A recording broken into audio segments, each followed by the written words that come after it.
The months passed, and the memory of that night slowly began to fade.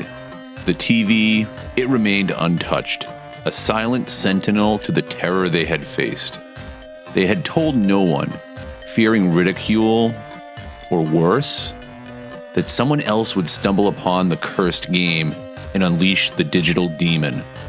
But a year later, a strange craving for nostalgia overcame Brandon. He couldn't resist the allure of the old NES games, the simple yet addictive charm that had captured his imagination as a child. In a dusty corner of his room, he found an old Super Mario Bros. 2 cartridge. The image on the label was unlike any he had seen before. It depicted a twisted, grotesque version of Mario, with rotted flesh hanging from his bones and black pits where his eyes should have been. A shiver ran down his spine. But he couldn't deny the morbid curiosity that gripped him. Was this a twisted prank? Or was it a forgotten relic of a darker time in gaming history? He had to know. Ignoring all of Mike's warnings, Brandon plugged the cartridge into his retro gaming system, his heart racing.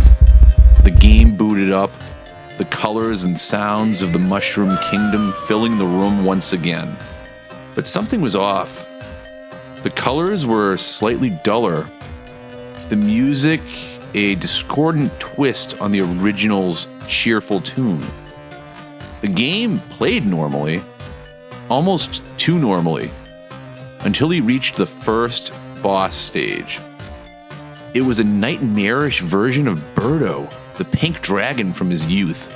It spit eggs that hatched into these tiny, screaming Marios, their eyes glowing with that same malevolent light he remembered from that fateful night only 1 year ago.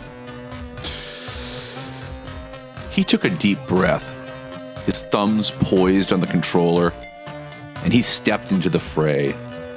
As he defeated the twisted creature, it shrieked, its eyes fading to black. The game flickered, and for a brief moment, he could have sworn he saw the demonic Mario watching from within the screen, its smile widening, eager for the next challenge. Brandon then felt a cold hand clamp down on his shoulder. Mike's face, it was a mask of horror. "You shouldn't have done that," he whispered. It was too late. The TV's static grew louder, the room's edges blurring.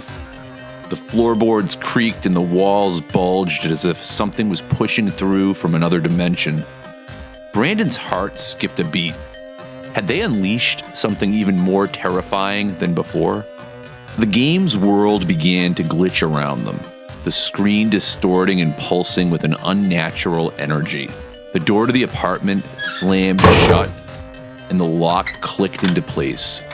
The air, it grew colder, the lights dimming as if in response to the game's power growing ever stronger. "We have to finish this," Brandon said, his voice shaking. "We can't let it take us again." The boys steeled themselves, ready to face whatever nightmares the game had in store.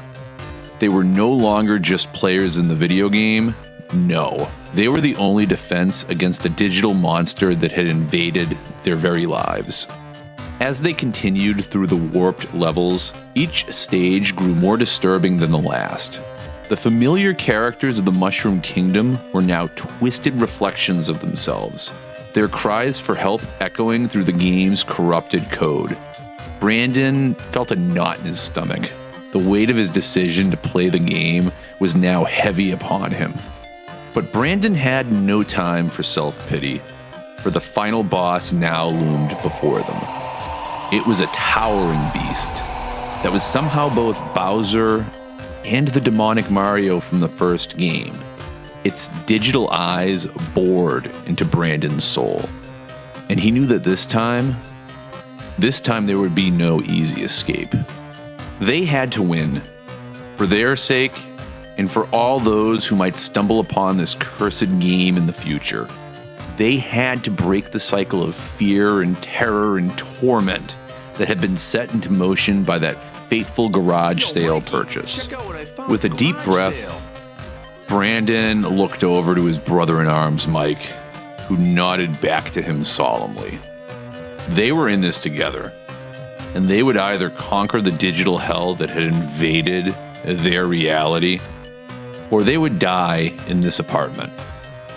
And thus, the battle began, and the air began crackling with energy.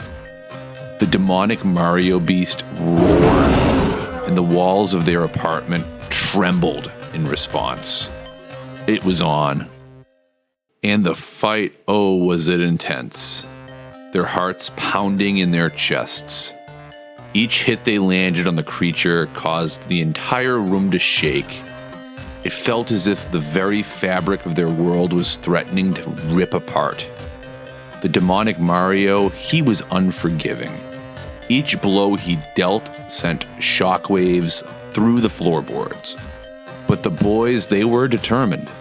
For every pixelated piece of themselves that was lost, they fought back with a ferocity that was born of pure desperation. And then, without warning, the game glitched and Birdo appeared before them, crying pools of pixelated tears.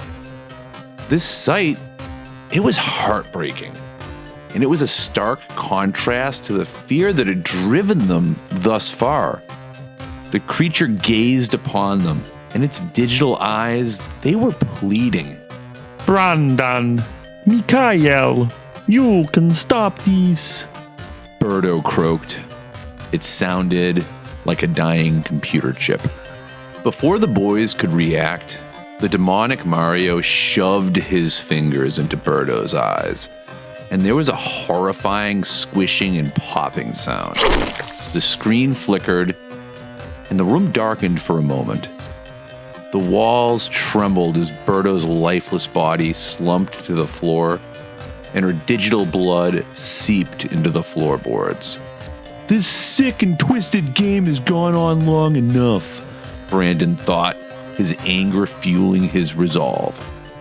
The two launched themselves at the creature, dodging its fiery breath and hammering away with all their might. Each hit landed with a satisfying crunch, the game's code screaming in protest. The creature stumbled backwards. Its smile now turned to a snarl of rage, and it lashed out. In a move that seemed to defy the very laws of physics, it ripped Birdo's head off and began to mutilate her body. For no real reason. Brandon's stomach, oh, did it turn, bile beginning to rise in his throat, but he couldn't bring himself to look away. The creature was feeding off of their fear, growing stronger with each second that ticked by. We can't let it win, Mike shouted over the cacophony of the game's twisted sounds. They had to find a way to break the game's hold on reality, and to banish the monster back to the hellish code from whence it came. The room grew ever colder, and the walls closed in around them as the demonic Mario opened its mouth wider than any creature that ever lived ever could. It devoured Birdo's head with a wet, crunching sound that seemed to echo in Brandon's very soul. The TV screen, it flickered again, and for a moment, Brandon swore he saw the real world bleed through. A glimpse of a world where the game's evil had no power. Seeing reality, Brandon and Mike found a new strength and redoubled their efforts. They attacked the creature with everything they had. They dodged, they jumped, they fought with a unity that had been forged in terror. The beast, it roared, its pixels stretching and distorting, a digital monstrosity that threatened to consume them whole. But then, something changed. The creature, it tripped, it slipped, it staggered. It was a glitch in its otherwise flawless movements. We're doing it! Brandon yelled, hope sparkling in his voice. We're gonna beat this thing! The room grew brighter, and the walls of the apartment faded away to reveal the cold digital emptiness that was the game's code. They had finally pushed it to its limits, and now they had to finish it. With one final desperate leap, they struck the creature's core, and it shattered into a million pixels that swirled around them like a tornado made of despair. The world grew quiet, the TV screen fading to black. The room felt empty, the power of the game dissipating like a bad dream. The boys, they had won, but at what cost? This nightmare, clearly it wasn't over. It was only just beginning to reveal its true form. Half a year passed, and then Brandon received the terrible news that Mike had suddenly died from a heart attack. Brandon couldn't shake the feeling that this was more than just some tragic coincidence. Mike was a young man after all.